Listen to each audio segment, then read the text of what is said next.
हे देवी अति महिमयुते श्री शाम्भवी सदा रौद्रवदन युत मूर्ते स्वीकुरु मां तव निस्सीम करुणा कटाक्षे. If you transform mud into food, we call this agriculture. If you make food into flesh and bone, we call this digestion, integration. If you can make this flesh, or even a stone, or even an empty space, into a divine possibility, that is called consecration.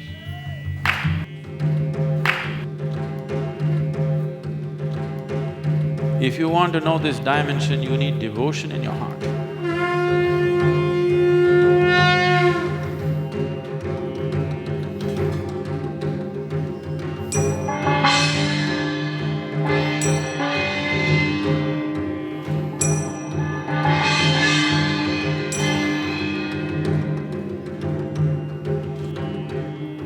One who earns the grace of Bhairavi neither have to live in concern or fear of life or death, of poverty or failure. All that human being considers as well-being will be his if only he earns the grace of Bhairavi. How does he have that power of making a stone into a deity? But it happened in front of my eyes.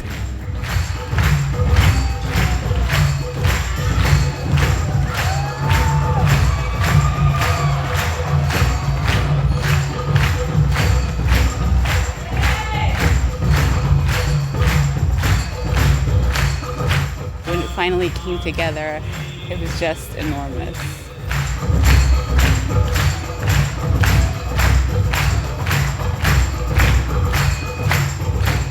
We saw him transforming himself into an ardent devotee.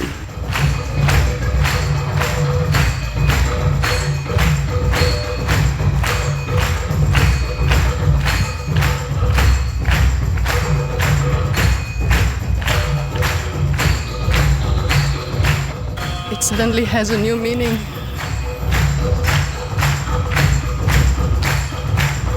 A gift package from heaven.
Mysticism and snakes cannot be separated.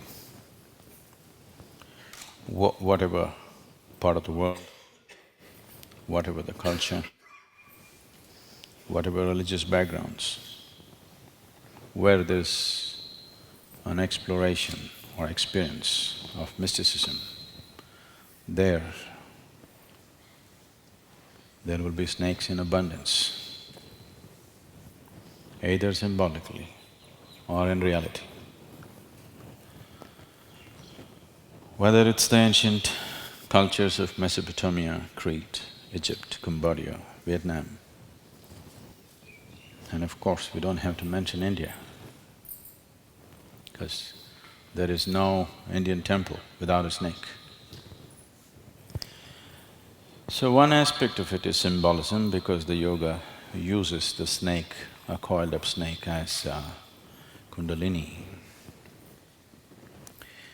But the reason why it has earned that symbolic status is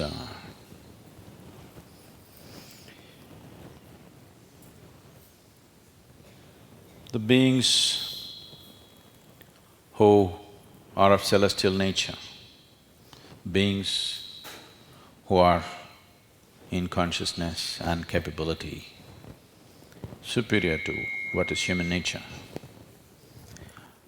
have always chosen to take the form of snake whenever they are here in this dimension of existence. This is an experience you can trace back into every mythology on the planet. In India, there are innumerable stories, starting from Shiva being a Nagabhushana, to all the goddesses anywhere in the world, the Middle Eastern ones, the North African ones, the Mesopotamian ones, and the Asian ones, Southeast Asian ones, Central European ones. You will see goddesses and snakes are always symbolized together. Because snake is even these creatures who are here on this planet, they have a certain sense of perception which even humans lack. Those of you, I do not know if there's anybody here who witnessed the Dhyana Linga consecration. When we were consecrating the Vishuddhi Chakra, there were over 400 and odd people. There were no arrangements like this, people just crowded around, huddled, fully packed with people all around. But this one snake somehow would creep through the crowd and come to us. Any number of times we pick it up and leave it out in the forest, but within half an hour he's again back there, he wants to be there. He doesn't want to miss the consecration.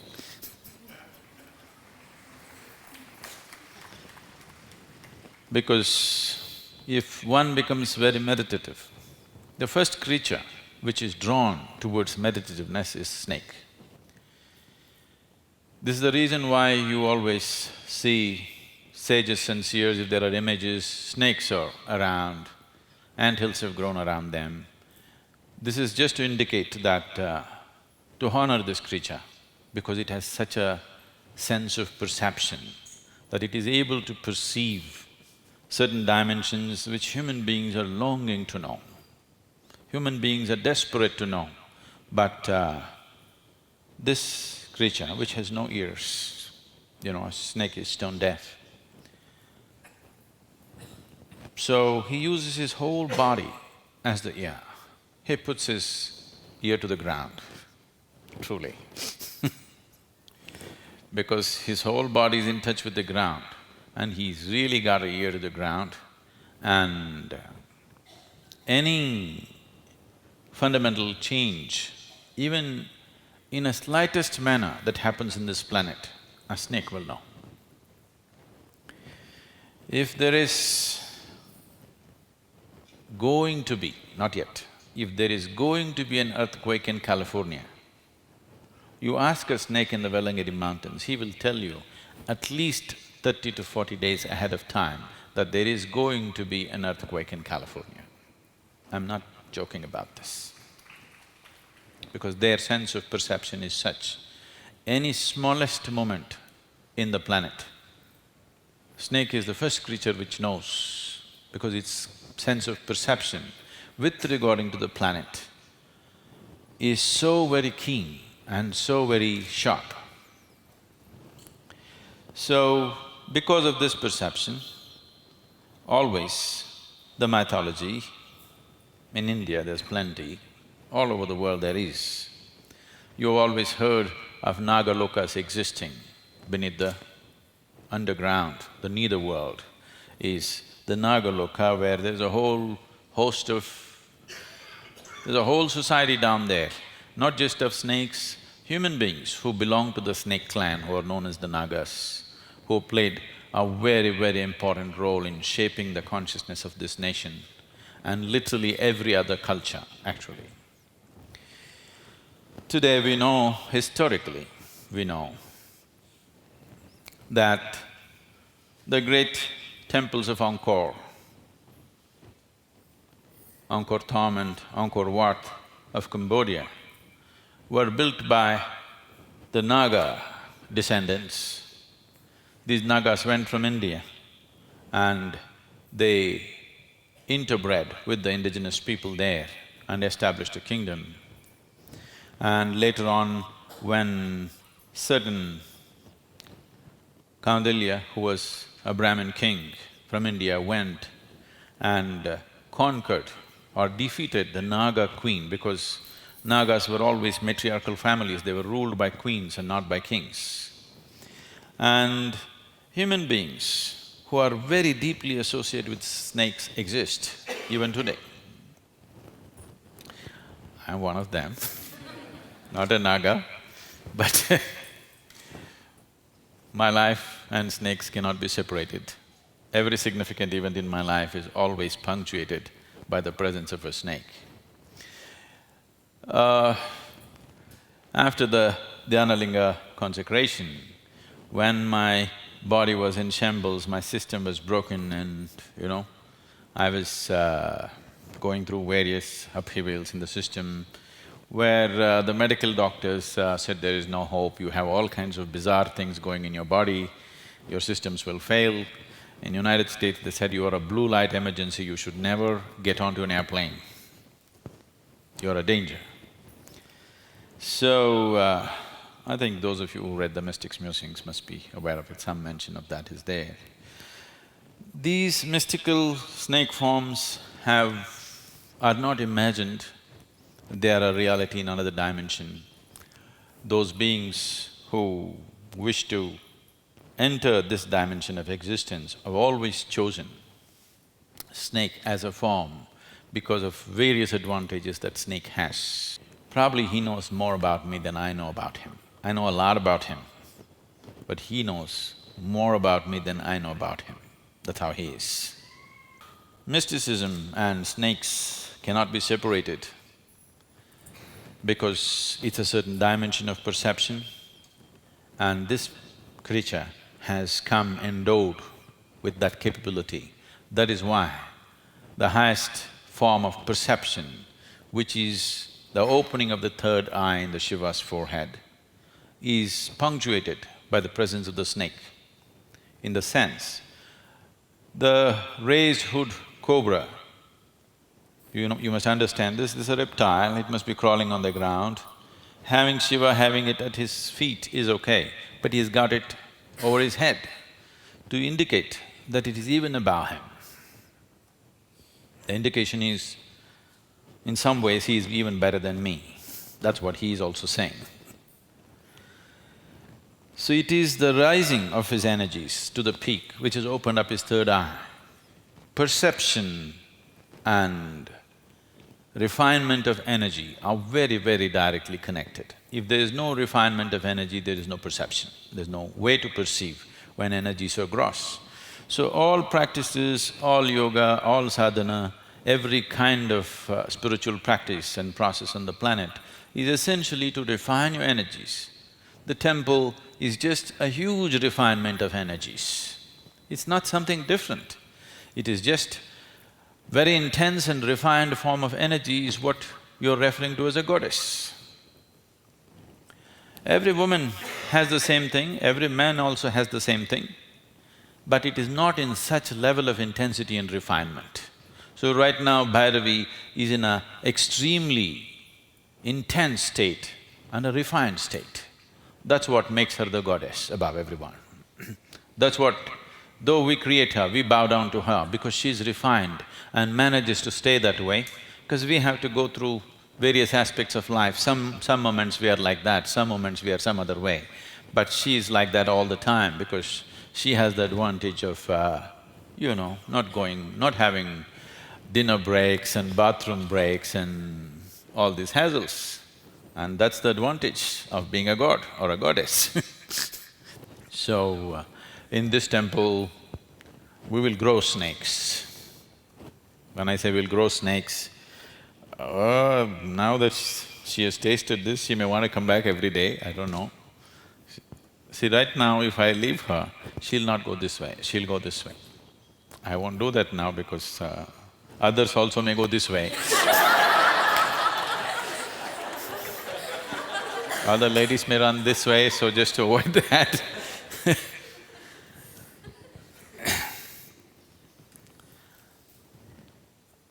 This process, when I say we grow snakes, you see snake symbolism in many places, but these two snakes entwined. One aspect of this is, we've been doing the churning process, the hands going. This churning is essentially, every subatomic particle is in this moment of counter movement, clockwise and anti-clockwise. The most basic building material of matter in the existence is always going this way. I did not know this till about 4 months ago, when I was invited by a physicist, a professor in the Oxford University who teaches physics, fundamental physics there, and they wanted to see how they can link mysticism and physics, so we sat down for a discussion and this went on and on for about 8 hours non-stop, and even the physicist forgot to go to the bathroom. See, when somebody forgets to go to the bathroom, that means unknowingly they're stepping into a different dimension. Unknowingly. Knowingly if they do it, it would be great, but unknowingly they're moving into a space where physical is not ruling them anymore. When they forget to eat, when they forget to go to the bathroom, when they forget to sleep, that means the control of the physical over their lives is coming down, even without making a conscious effort towards it. And when he asked me, okay, what is the fundamental nature of your perception of your body? I said, the fundamental nature of my body is just this, I did this. He said, what is that? I said, that's the fundamental nature of my body. Don't ask me what's the fundamental nature of me, I can't gesticulate about that. But if you ask me about the fundamental nature of my body, the fundamental nature of my body is this. He said, do you know that is the basic particle in the existence? I said, I don't know, but that's the basic particle in me, because I have not traveled the existence, but I've explored me. Then I said, okay, if that is so, another dimension of me is, I made him hold his hand about 8 inches above my head, and I closed my eyes and sat, and I said, just feel it for some time and see how this is. If you feel this, you will see the movement will not be like this, it will be like this. He said, what is that? I said, that is the last step. That's the last step of physicality. If you go over that, the physical will be finished. He said, do you know this is a sign of infinity? I said, I didn't even know that because I generally did not go to the math classes when I was growing up. I could count my fingers, I thought that was good enough. So, this is happening in the body all the time. This is happening in your system, this is happening in every subatomic particle, this is happening in the whole cosmos, this moment of counterclockwise movement. It is this which is holding the existence together. The fundamental building particle of the physicality is held together only because it is moving both clockwise and anti-clockwise. If it was moving one way, it would spin out of control. Because it is moving both ways, the energy that is created around it is holding everything together. Today, there's a huge… in the scientific circles, there is so many aspects that are being spoken. One thing that they are not able to figure is the nature of gravity.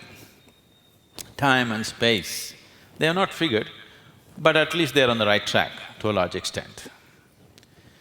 I know this sounds arrogant, as if I have to approve the scientific research, but I feel they'll agree with me in about 100 years' time. So, this gravity, which is actually the basis of existence, is generated in these two moments, this clockwise and anti-clockwise movement. And this essential moment of the existence and the snake are very, very directly connected. So its perception, probably, if you want to know all the secrets of gravity, you have to just talk to him. If you learn to listen to what he's got to say, he knows why it's all together. That's why Shiva said, okay, you stay above me, you are smart, okay? You're too smart. Though you're a crawling creature, you're too smart, so you stay above me. Every culture has recognized this one way or the other. Even the Christian theology says it is snake which initiated life on this planet. Somebody who initiates life on this planet has to be the agent of the divine, isn't it? Because somebody could not even accept the simple biological processes of life, they called him the agent of the devil. But without him, according to their story, you wouldn't be here today. You wouldn't be here today, isn't it? So any number of things are there. I can tell you 1,000 different stories about snakes and the role that they have played in our culture. The great ones who are known almost to everybody, and probably the many people here were named after them, like Vasuki and maybe Taksila, and there are any number of them. Maybe these days nobody is naming anybody as Karkotaka, but but there used to be Karkotakas, many people by those names. So, today we are trying to initiate the snake into the temple by doing a Sarpa Seva, and this Sarpa Seva will be available to people once a month on every full moon day. The Sarpa Seva will be available to people to come and do it. These two snakes, which are in a certain… it's not an entanglement, you can see the arrangement, it's a conscious embrace of the two. There is a difference between embrace and entanglement. An embrace is happening out of involvement. Entanglement happens out of compulsive needs. So, they're in a certain embrace and a certain dance. To bring this forth into everyone's life, these snakes will be filled with the turmeric… with the termite mound earth, the earth taken from the termite mound mixed with certain other substances, and these snakes will be filled once a month. This is an opportunity that people have to do this. This is a way of bringing a snake into the temple, and this aspect of snake and making use of the snake to enhance one's perception, either in the form of Kundalini or the outer snake. We will set up a whole new culture here in the next few years through the Bhairavi temple. So, as a small representative, we have this one here. See, now he doesn't want to go, but for your sake, I will send him now, because now if I have to do this work, I have to put him down and… Are you okay?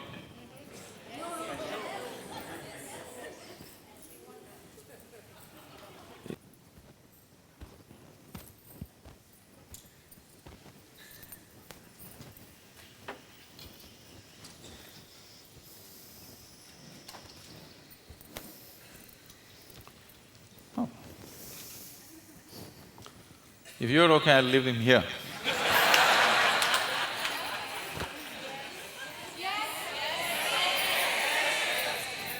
Nobody should get up, scream, run, nothing.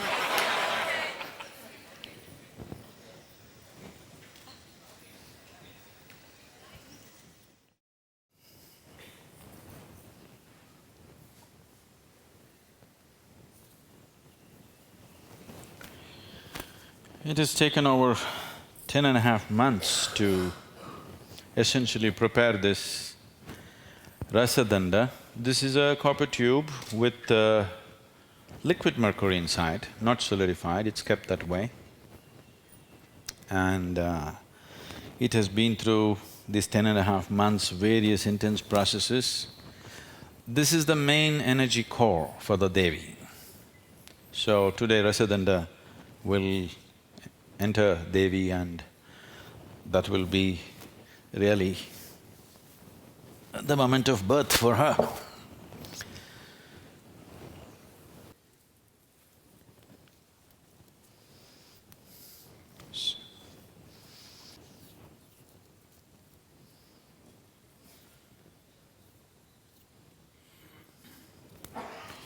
So, maybe it's better you understand a bit of what we're trying to do here and what we have done here today. Is Devi Bhairavi has only 3.5 chakras. That's how she's made, intentionally so. Because she's only one half of Linga. She's half of him, and that's all she needs to operate. So she has only 3.5 chakras, the Mooladhara, Swadhisthana, Manipuraka, and only one half of Anahata. She is very, very passionate. Anahata is symbolized with two intersecting triangles.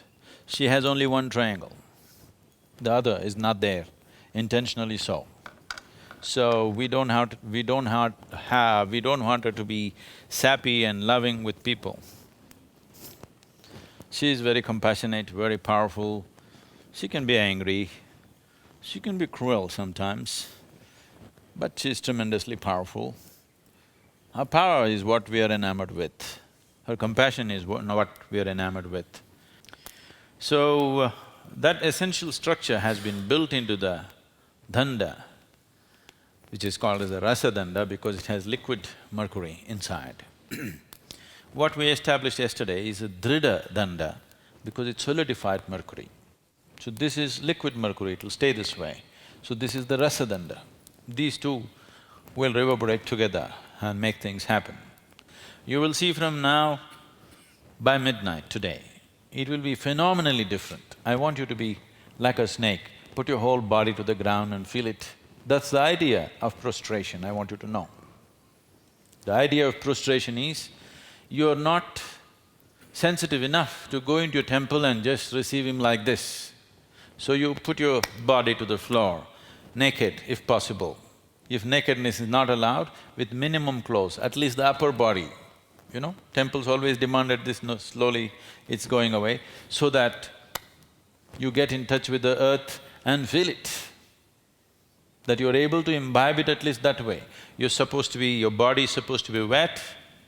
Women were supposed to wear wet clothes and go and lie down on the floor, temple floor, so that what you are incapable of receiving just like this, at least this way, like a snake you crawl and get the best that you can get out of the place. Is she half a woman? No, she's a complete woman. It is just that in every human being, one half of you is feminine, another half of you is masculine. It is overshadowed because of certain hormonal secretions. If you have male hormones going in you, if you have testosterone going in you, it sort of overshadows the feminine in you. If you have estrogen going in you, it overshadows the masculine in you. But there is nobody here who does not have both in equal quantity. Everybody has masculine and feminine in the same quantity. To what extent you have subdued one aspect, either due to hormonal secretions or just to social conditioning, Both ways you could have done it. So she's just woman. We've taken the man out of her.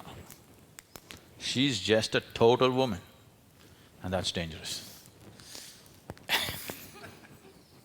There is no masculine in here, she's just pure feminine.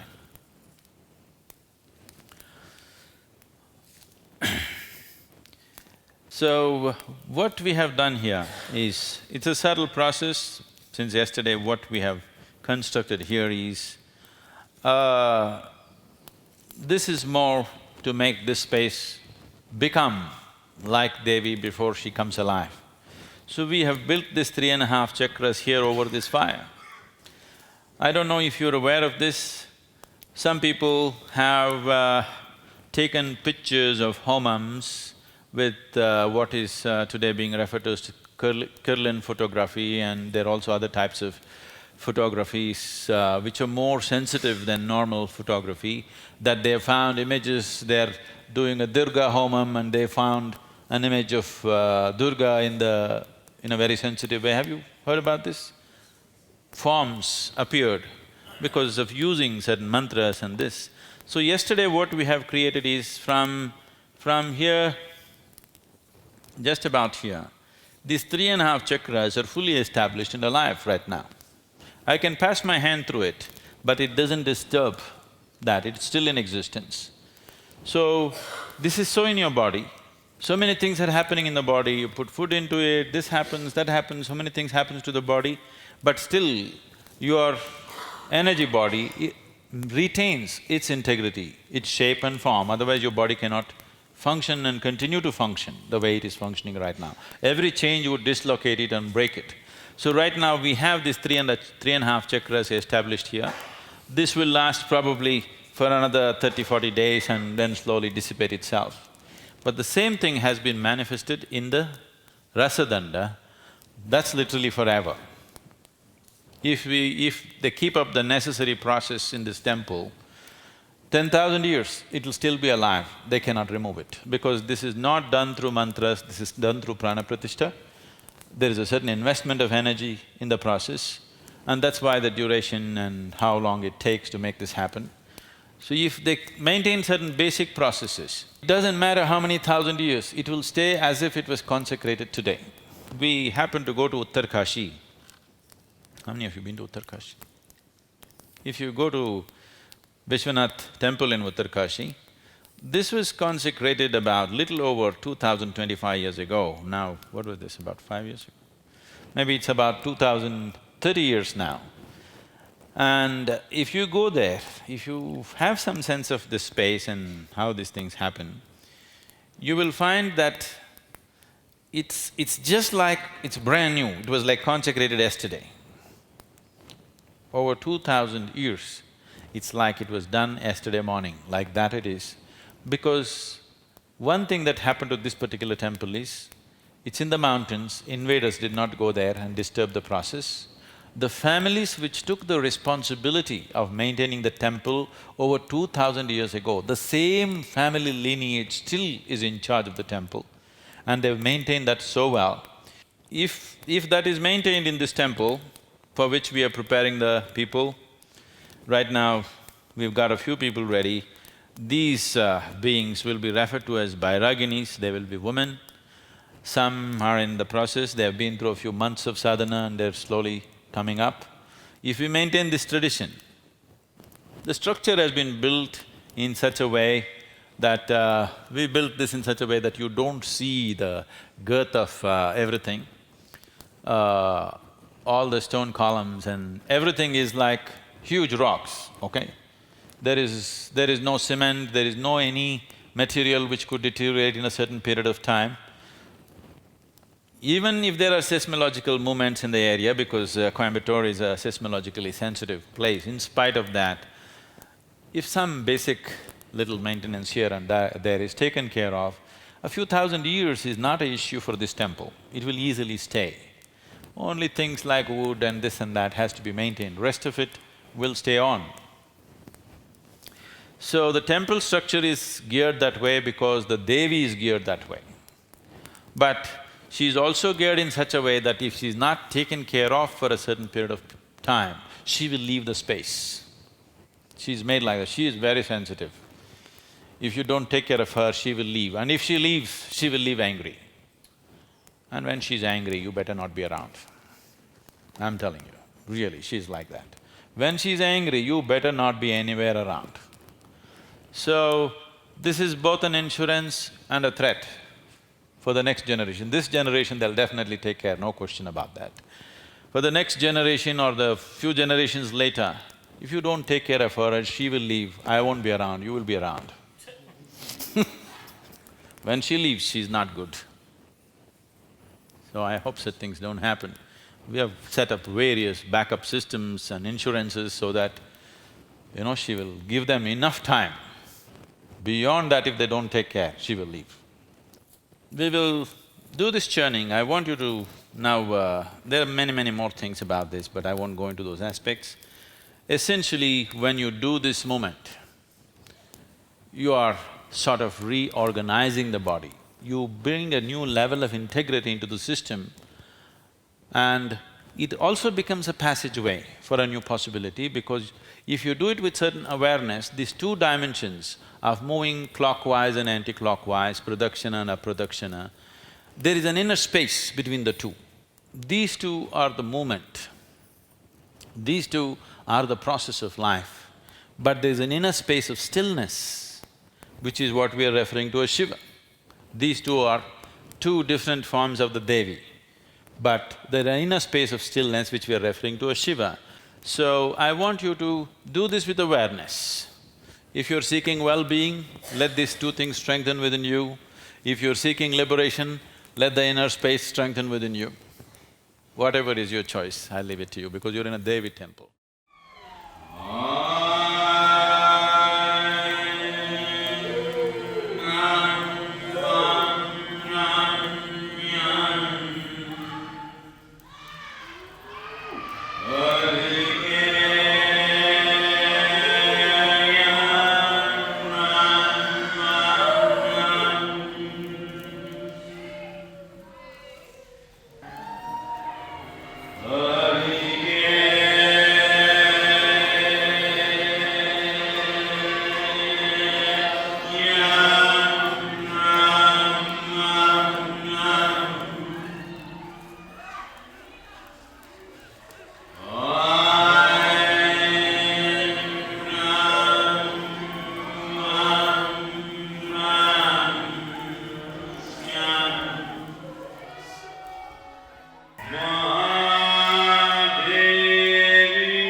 Shiva, Shiva, Shiva, Shiva, Shiva, Shiva, Shivaya.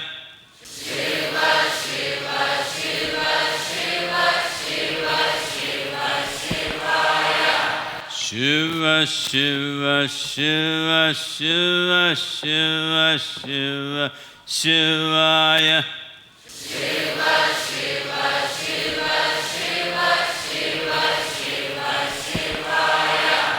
Shiva, Shiva, Shiva, Shiva, Shiva, Shiva, Shivaya.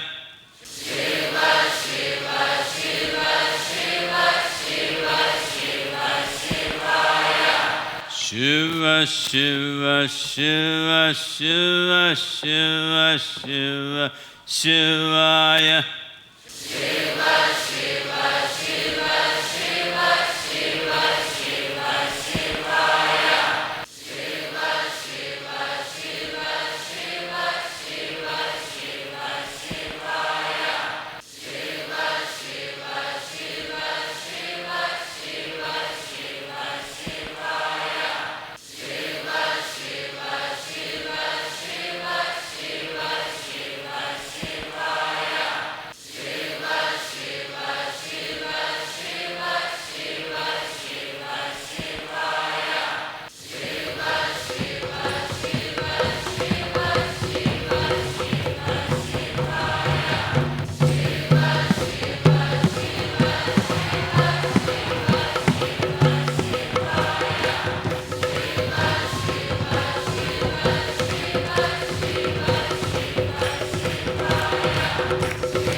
Devi is not a new idea.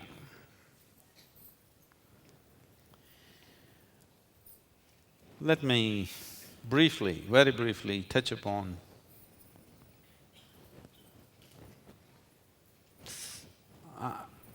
the science of it, but I feel it's obscene to call it a science, because science is an obscene thing. Except for the benefits that it's given you in terms of gadgetry, technology, many other things, as an approach to life, it's quite an obscene thing. It's a very crude way of looking at life. If you give a flower to a scientist,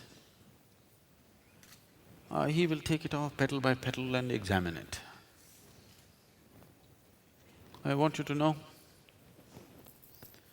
before all these laws were formed, they would… if I was a scientist, I would pick one of you and dissect you here just to examine what human body is about. That's what they've done in the past. They're still doing to the frogs and the monkeys and the birds and whatever else.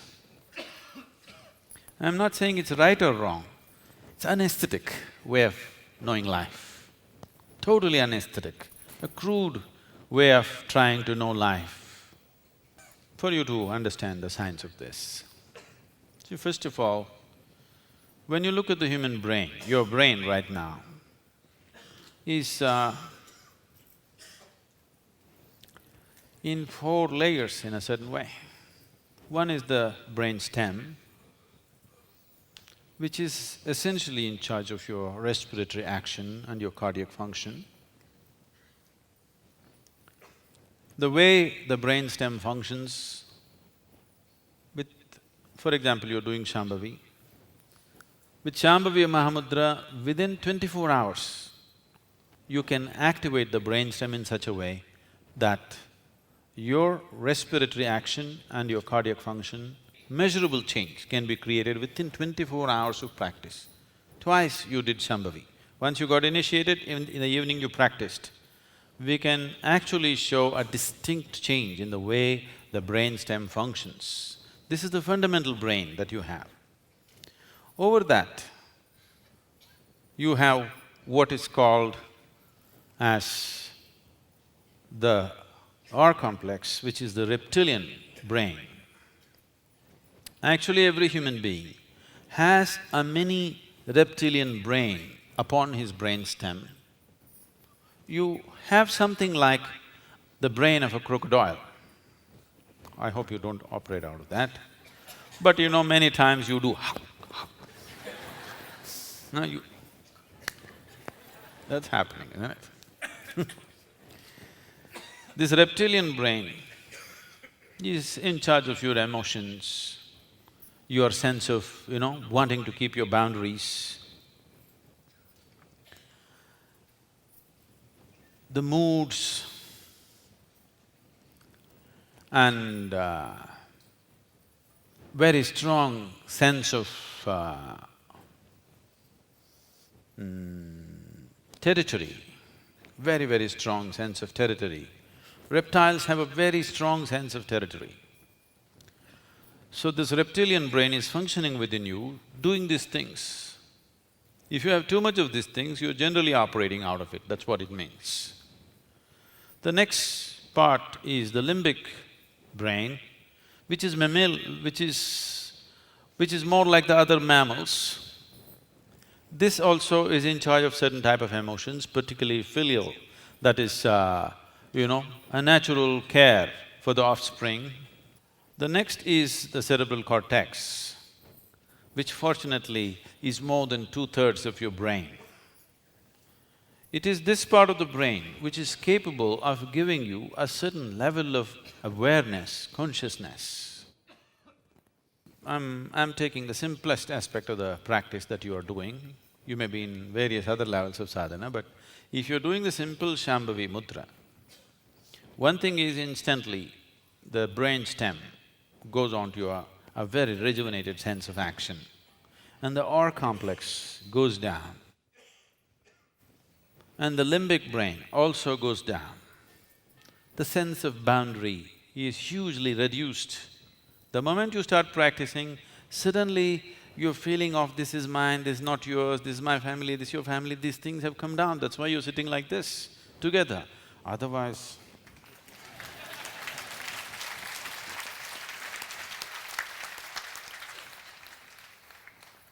whatever the rituals that were created, but that were practiced in ancient times, were essentially created to transcend the reptilian brain, to transcend that sense of boundary. But later on, the rituals themselves took on the form of exploitation and boundary. Only this community people can come to the ritual, nobody else can come. There was a time if a ritual is on, even if a lizard comes, he must be served. Do you know this? It doesn't matter, even if a beast, a crawling insect comes, you have to serve. So people who are in ritualistic way of life evolved this within themselves. There is substantial scientific evidence that just by chanting certain mantras, your cerebral cortex will be hugely activated and enhanced. There is substantial scientific and medical evidence today about this. We don't need these damn meters to tell us what's happening to us. What's happening to us is happening to us and we know it's happening to us. For thousands of years, we know this is what happens to us, but today, there must be meter reading, otherwise it's not approved. You could be lying, you could be making up things, possible. I'm not saying no. So, to transcend the reptilian and the limbic aspects of the brain, certain rituals, temple rituals were created where there's a certain sense of unity, not by understanding, simply by energy. Simply because you're functioning from a different part of your brain and suddenly everything about you is different. Between one person and the other, why one person is sweet, another person is nasty, why one person is happy, why another person miserable, all these things can be brought down to the chemistry of what's happening in your brain. So, changing these chemical patterns in the system, for this they evolved very elaborate ritualistic systems. Unfortunately, not maintaining the efficacy of what it is because they're subjective systems, they fell on bad times, people just became commercial and slowly comical. And the very beauty of this ritual became ugly, exploitative, discriminatory. Devi temple, there's absolutely no ritual in the Dhyanalinga temple, but there'll be all kinds of rituals in Devi temple. For every situation in your life, there will be a ritual. If a child is born, there's a ritual. Child has to eat his first mouthful of solid food, there's a ritual in this temple. So child's ears are being pierced, there's a ritual. Child is starting his education, Vidya Rambam, there's a ritual. Everything. From birth to death, in between every other life situation, there's a ritual to assist them, to ensure that every step that you take in your life is a possibility for you to get in touch with the divine. Your child has to eat, that should become a possibility to make contact with the divine. Your child is just writing R today, that should become a possibility for you and the child to make contact with the divine. Anything and everything that you do should become a possibility. So, there are a series of rituals. No ritual at all. Somebody utters a mantra, you will be stopped there, you know this? If you say Shiva inside the temple, they'll say, shh. But here it's not like that. So all those people who can't keep your mouth shut,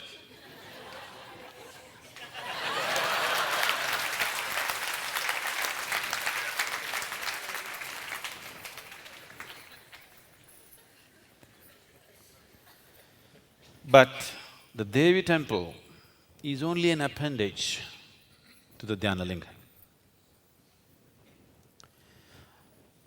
When we consecrated Dhyana Linga, this corner, the southwestern corner becoming the Devi temple was always on my mind. I think I spoke a couple of times. But we did not have the means nor the time on our hands to do it at that time.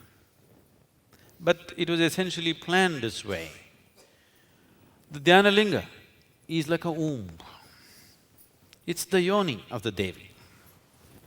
When we say yoni, you must understand, the word yoni is describing the womb. In Sanskrit language and in most indigenous languages, there is no equivalent word for a vagina because nobody ever thought on those lines. They only thought of the womb as a whole, never thought of this part separately. Only when sexuality became a consciousness by itself in people's minds, only this outer part became important in somebody's mind. Otherwise, this whole thing was a womb. It was seen as a sacred space where all of us have to inhabit in the most crucial part of our making, the most crucial part of our making. When we have nothing in our hands, everything is in the hands of nature. At that time, that space protects us and makes us. So this was held as the most sacred space. And when you see the linga, this whole symbolism of linga and yoni, the Shakti and the Shiva principle, when you see this linga and the Avadiyar or the Shakti part of it, you must understand this is the inside of the womb. This view is of the inside of the womb. This is not outside. Always, wherever the Shakti and Shiva are presented, Linga and Yoni are presented, it is the inside of the womb that you are seeing, not outside. That is why the female part is at the base and the Linga is here. So you are looking, when you enter the Dhyana Linga space, you are in the inside of the womb. And he is inside the womb, that's how it is shown. Now, what we are doing here right now is the Devi temple is coming here. So this was always a part of this triangle. It is just that we had not created an official space, but this was always the part of this triangle because this is the yoni. And right now, this is where Bhairavi is. This is a complete system now. In some way, not in terms of Dhyana Linga, he is complete by himself. But as a whole space, this has been a slightly incomplete space. So now, this process is complete. And now the first reverberation that happens out of this, which is the life-generating reverberation, it is just because two cells meet, life cannot happen. There is a reverberation, the first reverberation which is before the making of life.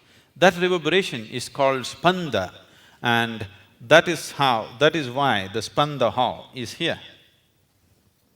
In this direction, the spanda hall and the Devi temple are exactly like this. At that time, I had not spoken about building this temple. I had to do lot of convincing to tell them, this is the angle I want the spanda hall in. They said, no, this will look better, that will look better. I said, no, this is the way we want it, because this is a whole system. Actually, in the right context, if we had done it in the right way, right is not the word, if we had time and means to do it the right… and the necessary social maturity, we should have started from this end. We should have first established Bhairavi, then gone for Dhyana Linga, then gone for Spanda Hall. That would have been the natural order of things. But we did this first, then this, and then this. Dhyana Linga is going to be only one. We can we cannot recreate it. What has gone into it is too much to make it again. But I'm getting greedy and now I'm opening this to all of you. 5,000 of you are here, many more who are not here who'll anyway invariably will see this in many ways.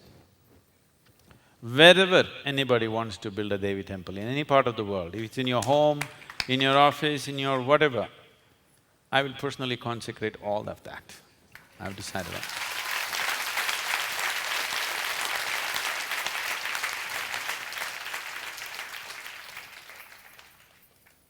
You want to build a major temple in your town? Fine. You want to build a little one? Fine. Whatever kind. If you want to establish Devi, we'll consecrate because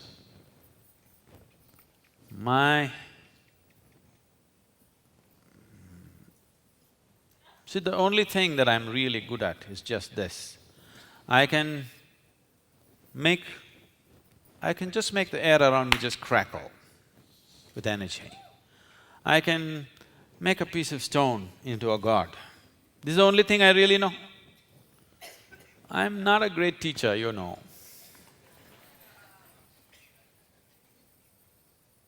I do that because without doing that, without blabbering all the time, nobody…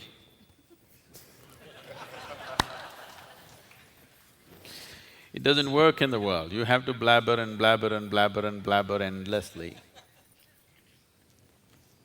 Otherwise, my mission would be to consecrate the planet itself.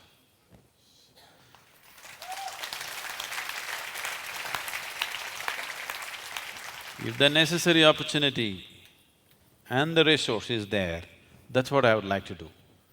That on this planet, no being, man, woman, child, animal or insect, should not exist in a space which is not consecrated. Nobody deserves to live in barren places.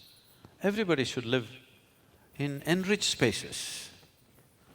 And that's how it used to be in this country. Particularly in this part of the country, Agastya Muni came around and consecrated every home, every huttement, every village. And he did not spare a single human habitation south of Deccan. Every human habitation, he made sure a spiritual process, a live process was on. And every human habitation, he consecrated in some form. They say it took 4,000 years of work for him. We do not know whether it's 4,000 or 400 or 140, we do not know. But looking at the volume of work that he did, looking at the amount of travel that he did, obviously he lived a very extraordinary lifespan. So Agastya Muni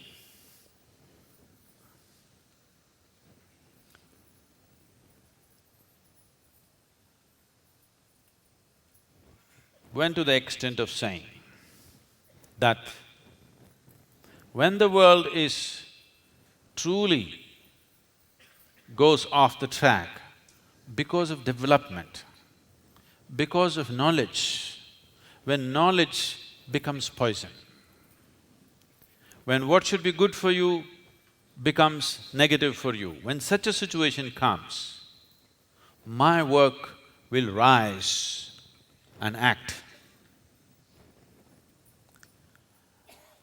And that's bound to happen. So, consecration is a process, a life process. It's like this. If you transform mud into food, we call this agriculture. If you make food into flesh and bone, we call this digestion, integration. If you make flesh into mud, we call this cremation. Or if you can make this flesh, or even a stone, or even an empty space into a divine possibility, that is called consecration. Well, once again, because we need always backup, I don't need but the world needs, backup always from the modern science. Modern science is telling you everything is same energy manifesting itself in a million different ways. If that is so, what you call as the divine, what you call as the stone, what you call as a man, what you call as a woman, what you call as a beast, what you call as a demon, it's all the same energy functioning in different ways. So if it's the same energy functioning in different ways, it is the same electricity, which is light, which is sound, which could become so many other things depending upon the technology. So it is just a question of technology, that if you have the necessary technology, the simple space around you, you can make it into a divine exuberance. You can just take a piece of rock and make it into your god or a goddess. So this is the phenomena of consecration, which particularly in this culture, enormous amount of knowledge about this dimension of life was perpetuated, and this was held as the most important thing, because it doesn't matter what you're eating, how you are, how long you live, that at some point a need will come that you want to get in touch with the source of creation. And if that possibility is not created across the planet, if that possibility is not available to every human being who seeks, then that society has failed to provide true well-being for a human being. So it's based on this that every street had 3 temples, because you should not pass a few meters without having a consecrated space. It is with that awareness. These temples are not in competition with each other. Maybe now it is turning out like that, but that is not the reason why it is created. Largely we have destroyed this, but one place where you can still see this culture exuberantly alive is in places like Bhaktapur in Nepal. Every step you take, there's a temple. Every corner is a consecrated space. It doesn't matter, it's a public water tap, it's a consecrated space. These consecrated spaces were created everywhere. The idea is not to create one temple versus the other. The idea is that nobody should walk in a space which is not consecrated. Nobody should live in a space which is not consecrated. So always temple first, then houses. The whole of Tamil Nadu is built like this. Every significant town in Tamil Nadu, you go and see, first the temple, a grand temple, around that a little town. Because what kind of dwelling you live in is not important.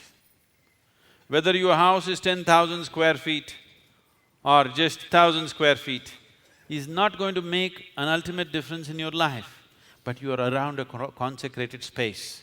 That is going to make a phenomenal difference in your life.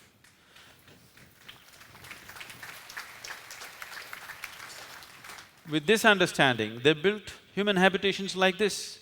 If there are 25 houses, there must be a temple.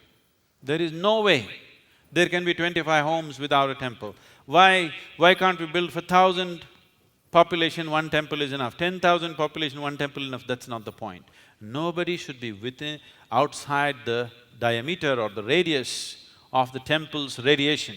Whether you go there or not, whether you pray or not, whether you know the mantra or not, that's not the point. You must be in a consecrated space. You must be in the womb of the Devi every moment of your life.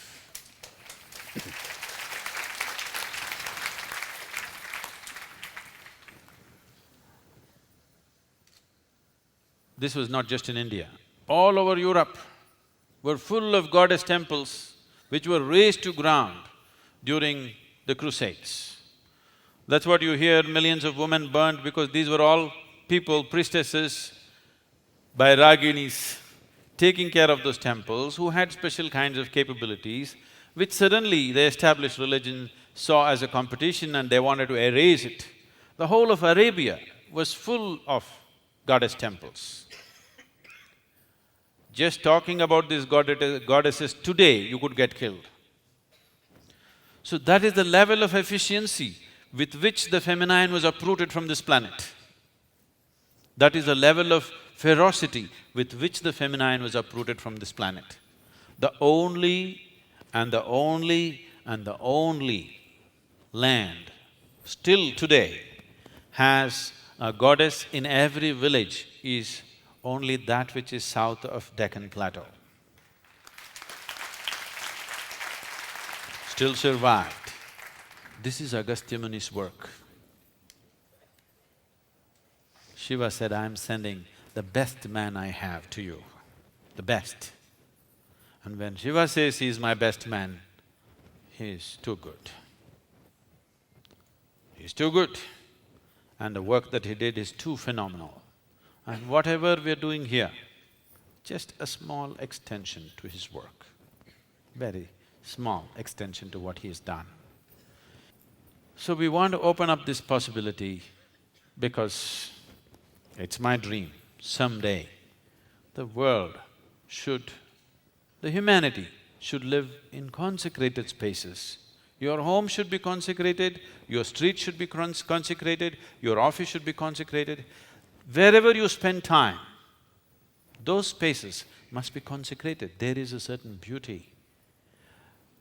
Your evolution need not stick to Darwinian scale. You can simply leapfrog and go if you live in a consecrated space. Once again, we can actually scientifically establish this in one day, just one day of initiation, like brahmacharis and others who are going into various other processes here. Apart from not just the basic processes, people who live in the ashram who are going through many other things. In a single day, we can show a phenomenal change happening in their brain function, in their physiological function, in their genetic material. If you stay close to me, you will even lose your father and mother. You lose your ancestors, their genes won't exist in you. This is the significance, that when somebody takes brahmacharya or sannyas, he will do the kriya that he is supposed to do after his parents are dead when they're alive, because he is even washing off the genetic material from his system. That's what it means, that his father has no influence anymore. Well, maybe my nose looks like my father's nose, but none of his stuff is in me. Boy, I cleaned it up. That's what a sannyasi is saying. When he leaves tarpana for a live father, which is an insult. The man is alive and you're doing death kriya for him. He is just saying, I'm not wishing death upon you, it is just that I have no father anymore because I washed off my genetics completely. So the very fundamental building blocks in the system can be changed very rapidly if one lives in consecrated space. That is the significance of the making of the temple. We will go into the first Paurnami Puja for the Devi. The first time such an event is happening here at the yoga center, never before this kind of rituals have ever been done here.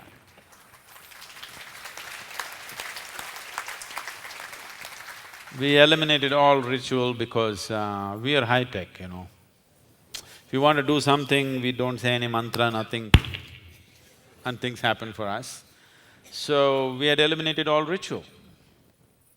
But significance of ritual is, suppose we offer meditation to the world, however powerful meditation process may be, still the number of people who can actually go into it will still be a small percentage. Getting the whole world to meditate is right now not possible. Maybe sometime in future possible, but right now, even if there are enough teachers to do it, such a thing is not possible because many people need to be upgraded in the very way their bodies are, the very way their minds are, otherwise they cannot meditate. From their reptilian stuff To get them out of it, it'll take a certain amount of sadhana, which they may not be willing to do, or it may not be possible to deliver such sadhanas.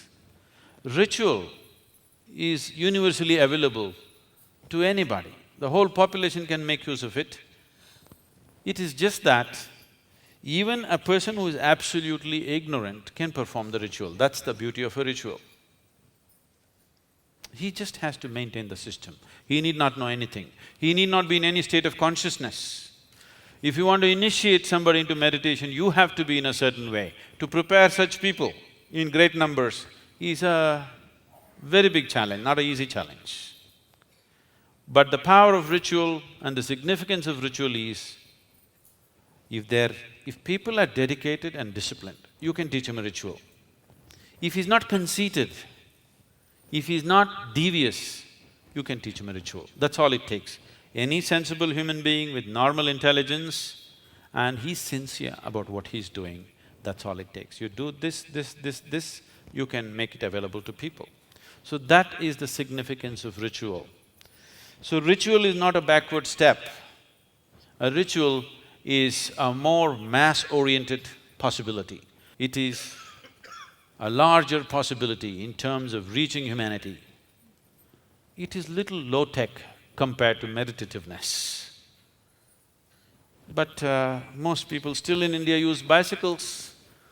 They're not flying around in jet craft.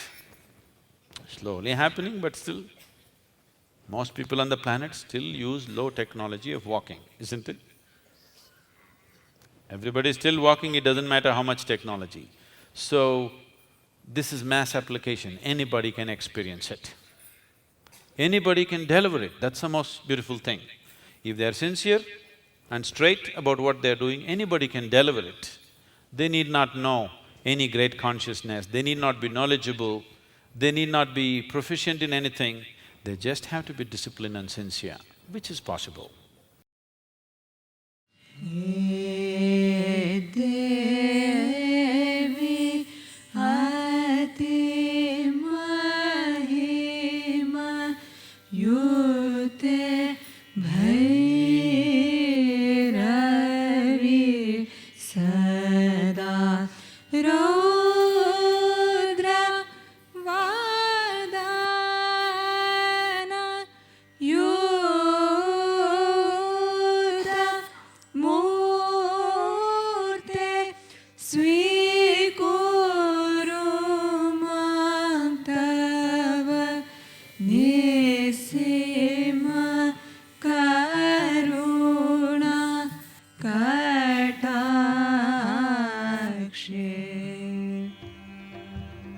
Navatanam Vanye Navarasamahatandavaradam Ubhabhyametabhyam Udayavidhi Uddishya Dayaya Sanathabhyam Chakye Janaka Janadima Jagadidam